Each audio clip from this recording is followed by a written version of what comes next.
বিশ্বের অন্যতম ঐতিহাসিক স্থাপনা তাজমহলকে ঘিরে ভারতের নতুন করে শুরু হয়েছে আইনি বিতর্ক। তাজমহলের নিচে কথিত প্রাচীন তোজো মন্দিরের অস্তিত্ব যাচাই করতে জরিপের উপর আরোপিত বাধা কেন বহাল থাকবে তা জানতে চেয়ে নোটিশ জারি করেছেন এলাহাবাদ হাইকোর্ট। তাজমহলের নিচে প্রাচীন মন্দির রয়েছে হিন্দুত্ববাদী সংগঠনের এমন দাবির পরিপ্রেক্ষিতে কেন্দ্রীয় সরকার এবং ভারতের প্রত্নতাত্ত্বিক জরিপ বিভাগকে পাঠানো হয়েছে এই নোটিশ।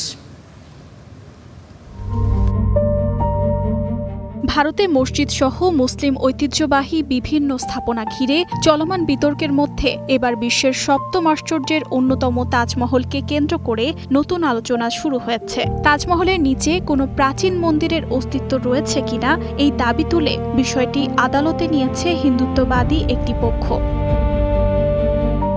এমন প্রেক্ষাপটে তাজমহলের নিচে প্রাচীন মন্দিরের কোনো নিদর্শন রয়েছে কিনা তা যাচাই করতে জরিপ কেন করা হবে না তা জানতে চেয়ে কেন্দ্রীয় সরকার ও আর্কিওলজিক্যাল সার্ভে অফ ইন্ডিয়াকে নোটিশ জারি করেছেন এলাহাবাদ হাইকোর্ট, যে কারণে ঐতিহাসিক এই স্মৃতিসৌধটিকে ঘিরে আইনি ও রাজনৈতিক বিতর্ক নতুন মাত্রা পেয়েছে।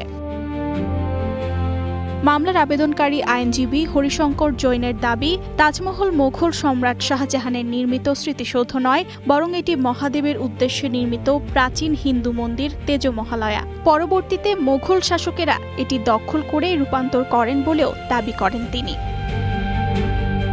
আবেদনকারী পক্ষ তাজমহল প্রাঙ্গণে হিন্দুদের পূজার অনুমতি এবং আদালতের তত্ত্বাবধানে ছবি ও ভিডিও চিত্র ধারণের মাধ্যমে জরিপের আবেদন জানিয়েছিল, যদিও আগ্রার নিম্ন আদালত এর আগে পর্যাপ্ত নথিপত্রের অভাব দেখিয়ে একই ধরনের আবেদন খারিজ করে দেন। ইতিহাসবিদদের মতে তাজমহল ১৬৩১ থেকে ১৬৫৩ সালের মধ্যে সম্রাট শাহজাহান তার স্ত্রী মমতাজ মহলের স্মৃতিতে নির্মাণ করেন। জাতিসংঘের শিক্ষা, বিজ্ঞান ও সংস্কৃতি বিষয়ক সংস্থা ইউনেস্কো তাজমহলকে বিশ্ব ঐতিহ্যের স্বীকৃতি দিয়েছে।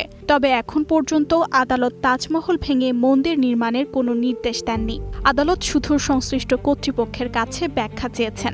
এখন মামলার পরবর্তী শুনানি ও আদালতের সিদ্ধান্তের অপেক্ষায় সবাই। Archita Shehzin, Star news.